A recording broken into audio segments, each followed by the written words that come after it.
What's going on, guys? Welcome to another YouTube video. In this video I'll be discussing my next Amazon product in terms of the cost of it, as well as giving you a breakdown on all the different costs that will incur, and hopefully should help you understand and give you some sort of idea of this type of stuff and costs that you should expect to incur when making your first order. So let's get straight into the video. So as you can see, this is an Excel spreadsheet, and I've laid it out to you the different type of costs, and I'll go into it in much more detail in a minute or so. Starting off, I've ordered 250 units on my next product. The reason why I've ordered this much is because it's a trial order. I don't really know, although I've seen the numbers of the potential of my competitors, I don't really know how well it's going to sell, as you never really know. So I would recommend you starting off with between 250 to 500 units for a trial order, just to test it out, as well as it should not be that expensive as well and be quite affordable with that range of units.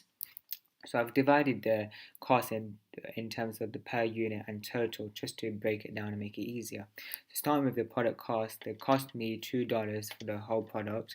That's including the bundling of the products, and I feel like this is quite cheap in comparison to what you usually expect.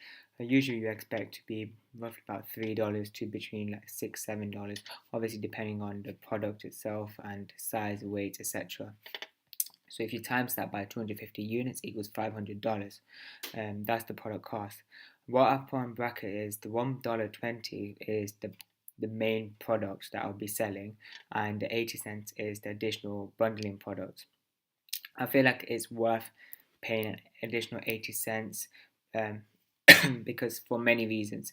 One is that it allows me to differentiate myself from competitors. Second is that it allows me to increase my price as well as stay more competitive. And third is giving more value to customers, that I've given them a free like $4 or $5 product when really it only cost me 80 cents. So it looks good in the customer's eyes as well.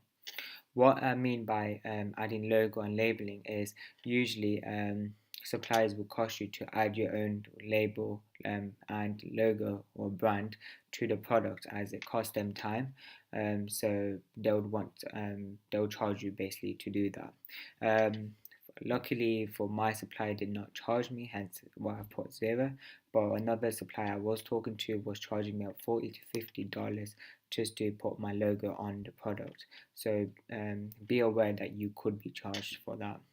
In terms of shipping, in total it cost me $170, and this is air shipping, and I think it's DND, is that what it stands for, where the supplier sends it direct to Amazon and pays the custom tax and all the fees involved in the shipping process. So that's what the $170 will cover, which is again quite cheap because I've ordered 250 units only, as well as my product is quite lightweight and not that heavy as well.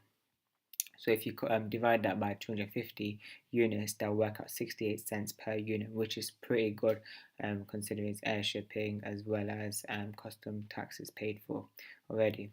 So when you're making a payment to your supplier, there are many ways that you can do so, via TT, using Alipay, as well as PayPal. I wouldn't recommend TT because that is not that secured, as say if the supplier does decide to screw you over by not sending the right products, or sending you less, or not sending it at all, um, it's hard to get your money back. Whereas if you use Alipay or PayPal, you're pretty much guaranteed to get your money back if they do screw you over and you show proof that you did actually pay for it and they did screw you over.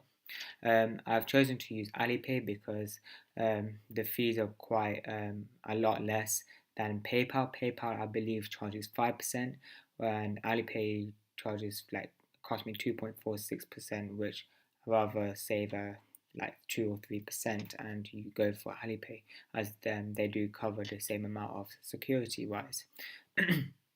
This therefore equals my total cost to be $2.74, and total cost $686.46, which is £2.16 per unit and £540 in terms of the dollars. I feel like this is quite cheap, as my other product had cost me a starting of $1,600, so about 1,200, £1,300. So you can see that it's almost double, or if not double, the price. Um, but again, it also depends on the weight, what sort of product it is, etc. So do expect to pay a bit more. This is like a case that you can be in, which is starting off really low, which allows you to spend more time and more money on advertising, focusing your products, etc. So you have just more cash to basically market the product and hopefully make sure that it's on page one and you can convert into sales. That is it for this video. If you do like this video, be sure to like and subscribe, and as it really does help me out, and so you can follow my journey.